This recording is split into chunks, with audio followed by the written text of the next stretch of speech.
नमस्कार मित्रों, मैं हूं लक्ष्मण और आप देख रहे हैं एटीवी। तो आज की इस वीडियो में हम बात करने वाले हैं आपके एग्जाम्स के बारे में, क्योंकि जो डिप्लोमा और जो हमारी कॉलेज है उनकी जो एग्जाम है वो यहाँ पर उनकी जो डेट है वो कुछ ही समय बाद आ जाएगी।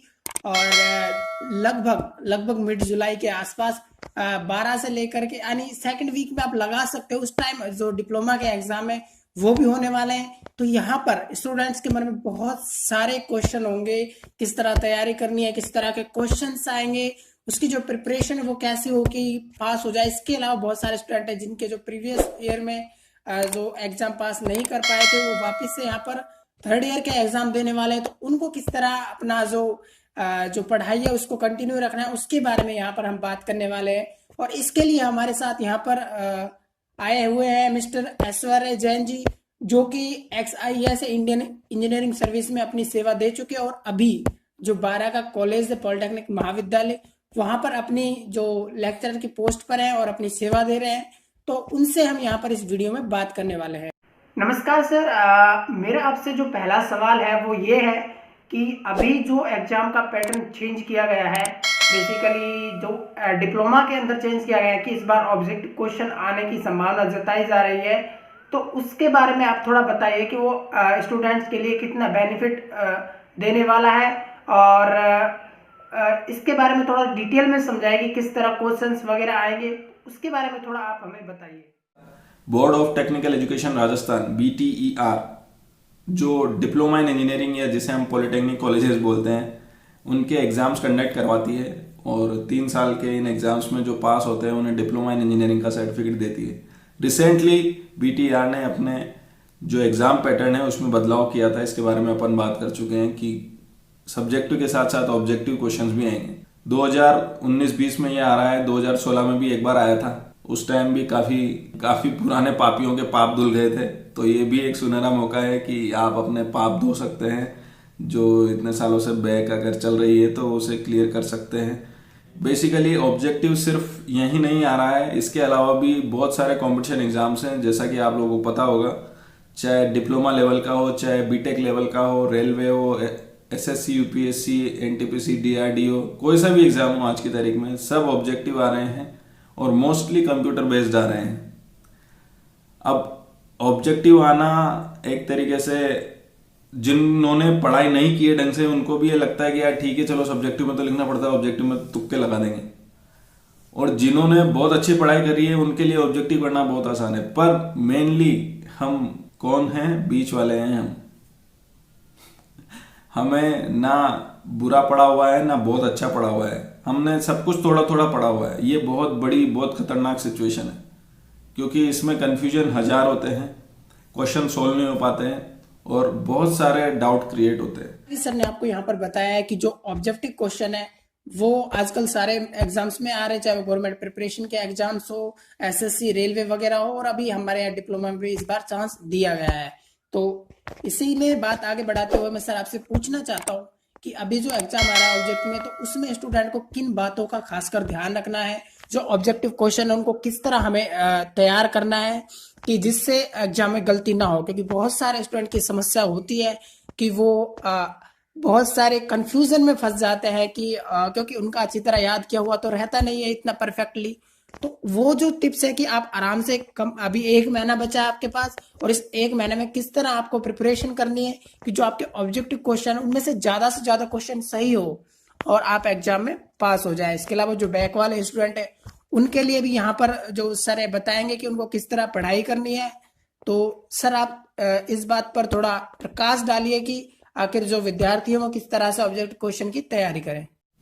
सबसे पहली बात, ऑब्जेक्टिव क्वेश्चन जो हैं उनमें 4 ऑप्शन आते हैं।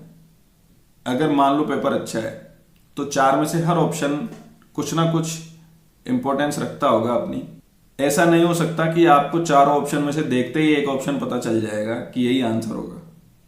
क्वेश्चन इसीलिए बनाया गया है कि आप सोचें, विचारें, थोड़ा सा वो क्वेश्चन आपके दिमाग में उथल पुथल करे, आपको कंफ्यूज करे।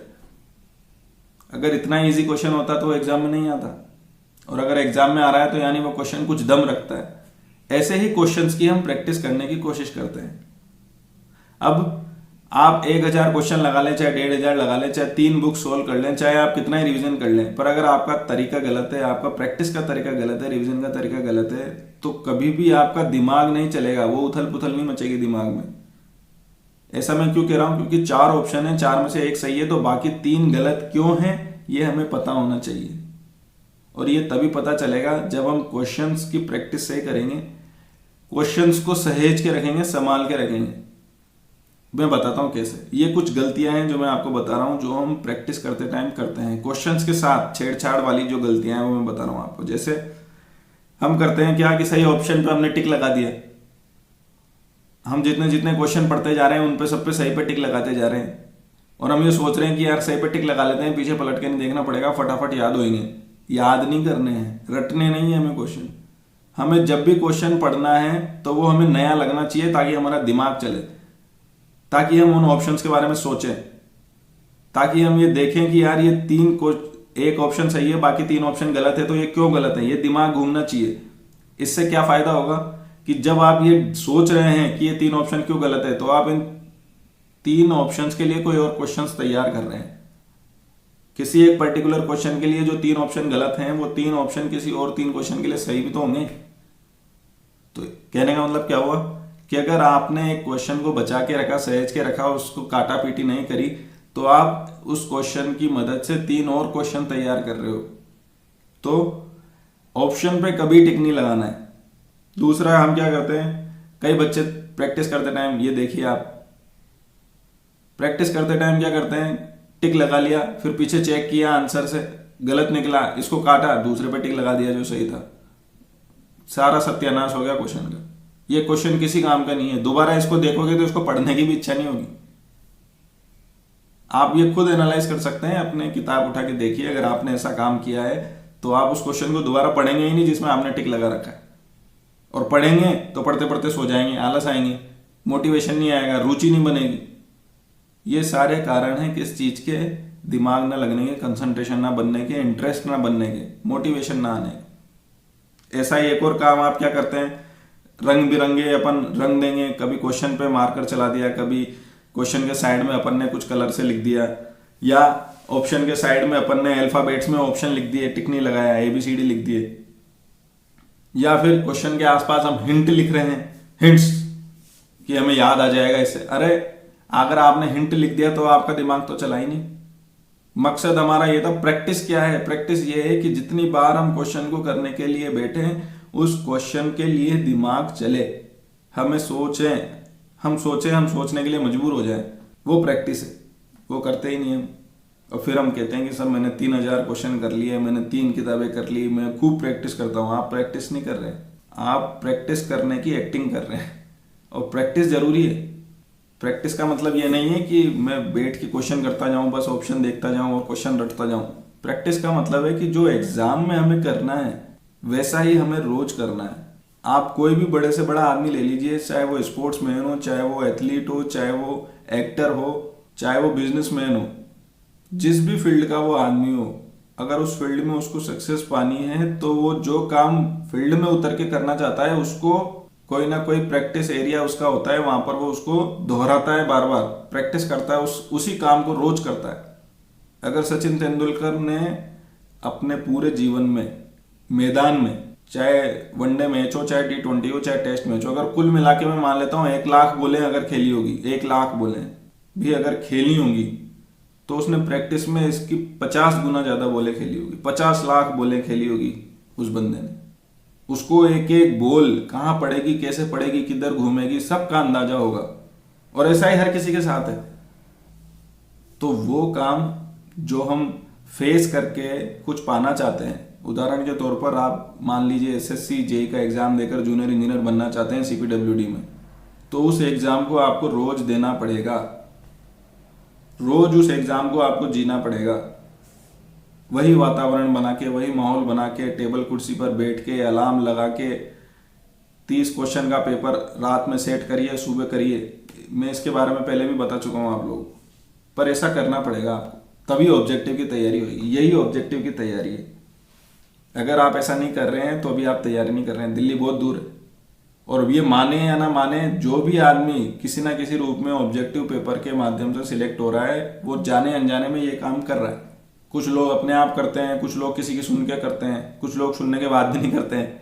पर अगर बैक क्लियर करनी है या किसी कंपटीशन एग्जाम में सिलेक्ट होके कुछ पाना है या सरकारी नौकरी चाहिए, कुल मिला के बात ये है, तो ये काम करना पड़ेगा, इसका कोई अल्टरनेट नहीं।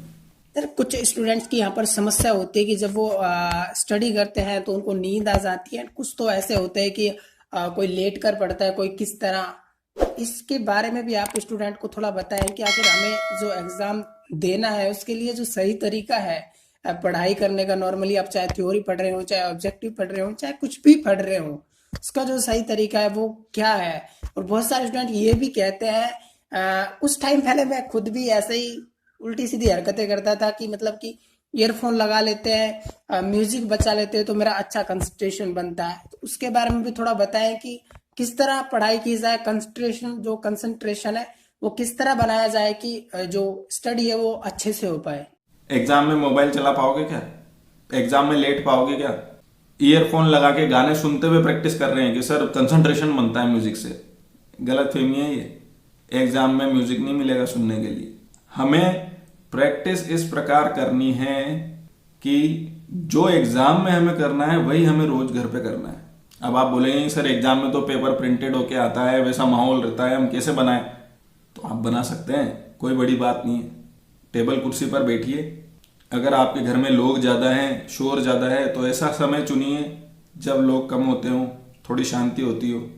और नहीं भी होती है तो कोई बात नहीं, कोई ज़रूरी नहीं है आपका जो एग्ज़ाम सेंटर आए या आप जहाँ भी एग्ज़ाम देने जाएं वो बहुत ही शांत इलाका हो सकता है आसपास से गाड़ियाँ गुजर रही हो, हाईवे पे हो, स्कूल कॉलेज किसी ऐसी लोकेशन पे हो, किसी ऐसी लोकेलिटी में हो जहाँ इतना शोर हो रहा हो कि आपको एग्ज़ाम में कंसंट्रेट करने में दिक्कत हो जाए, तो उसकी भी हैबिट बनानी पड़ेगी।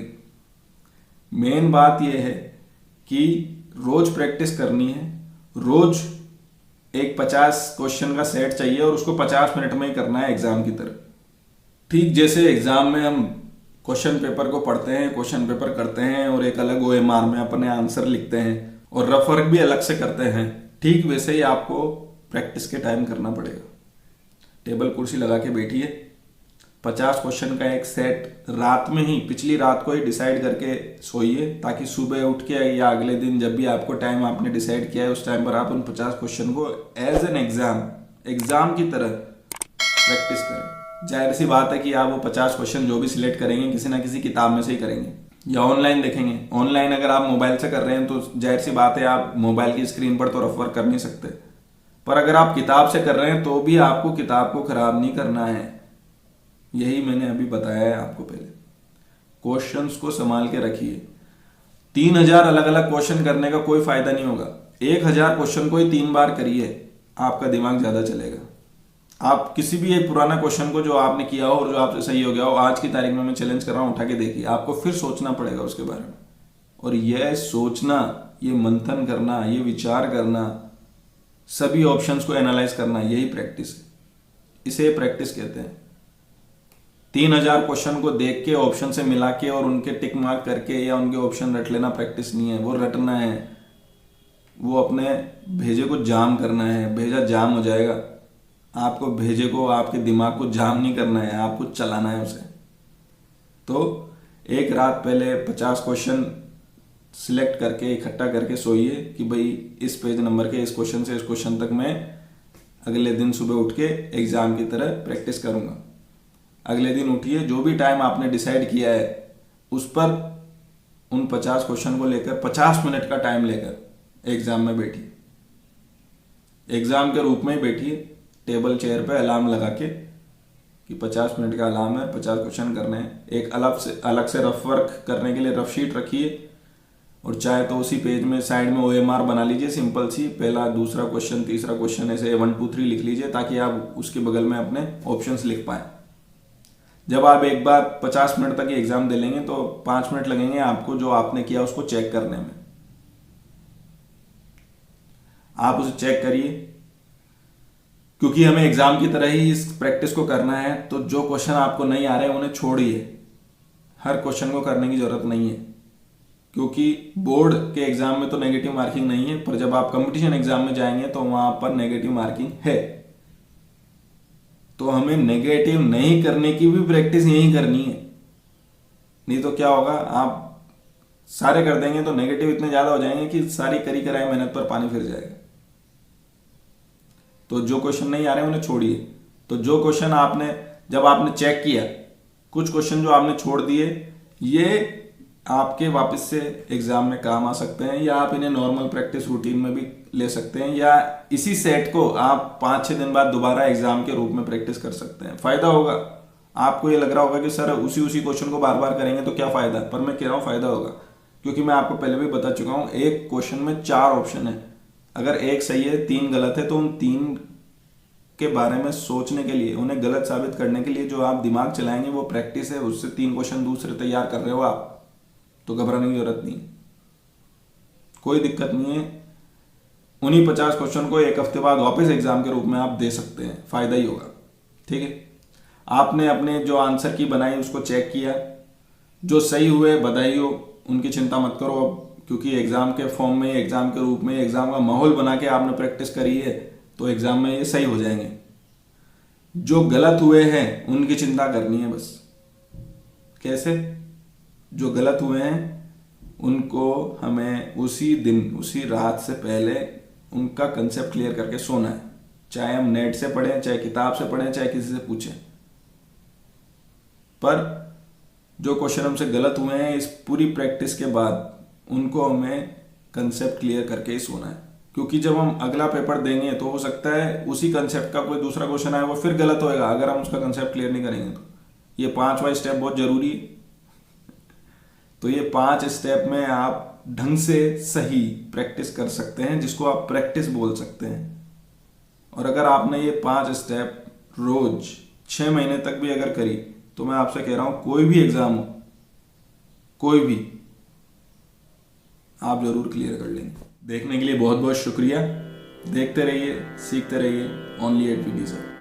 तो मित्रों, यहाँ पर हमने एग्जाम से रिलेटेड बहुत सारी चीजें जानी, और भी अगर आपके क्वेश्चन से इससे रिलेटेड, हमारे बीटीआर जो एग्जाम करा था उससे रिलेटेड जो भी डिप्लोमा के विद्यार्थी इस वीडियो को देख रहे हैं, उनके कोई क्वेश्चंस है, उनको नोट्स में दिक्कत आ रही है, उनको नोट्स अवेलेबल नहीं हो पा रहे ऑब्जेक्टिव के, तो आप सरकार चैनल है वी डिजर्व एकेडमी नाम से, मैं नीचे डिस्क्रिप्शन में लिंक भी दे दूंगा, आप वहां पर जाकर के रिक्वेस्ट कर सकते हैं। मैं नीचे ईमेल आईडी भी दे दूंगा, सर की ईमेल आईडी दे दूंगा, मेरी ईमेल आईडी दे दूंगा, आप उन पर अपना मैसेज छोड़ सकते हैं कि हमें इस सब्जेक्ट के ऑब्जेक्टिव क्वेश्चन चाहिए, इंपॉर्टेंट क्वेश्चन चाहिए। इसके अलावा जो सर का यूट्यूब चैनल है उस पर आपको बहुत सारी क्लासेस भी मिल जाएंगी। आपकी जो भी ब्रांच है आप उस तरह की क्लासेस देख लीजिएगा, वहां पर कुछ इंपॉर्टेंट क्लासेस भी हैं। और इसके अलावा जो मोस्ट इंपॉर्टेंट बात है, जो आपको नोट्स चाहिए तो आप नीचे कमेंट में भी बता सकते हैं। कमेंट में आप अपने सब्जेक्ट का नाम लिख दीजिए, सब्जेक्ट का कोड लिख दीजिए और आपकी ब्रांच क्या है वो भी बता दीजिएगा। तो हमारे साथ बने रहिए। आपकी जो भी समस्या है, स्टडी से रिलेटेड कोई भी क्वेश्चन है, आप सर के चैनल पर जाके पूछ सकते हैं। नीचे अभी एटीवी का जो कमेंट सेक्शन है वहां पर कमेंट कर सकते हैं। तो आज के लिए इस एपिसोड में आपका बहुत बहुत शुक्रिया इसको देखने के लिए। और साथ ही मैं ऐश्वर्य सर को भी बहुत बहुत धन्यवाद कहना चाहूंगा कि उन्होंने हमें ये सौभाग्य दिया कि हमारे द्वारा वो स्टूडेंट के साथ यहाँ पर बात कर पाए, कुछ इंपॉर्टेंट बातें शेयर की।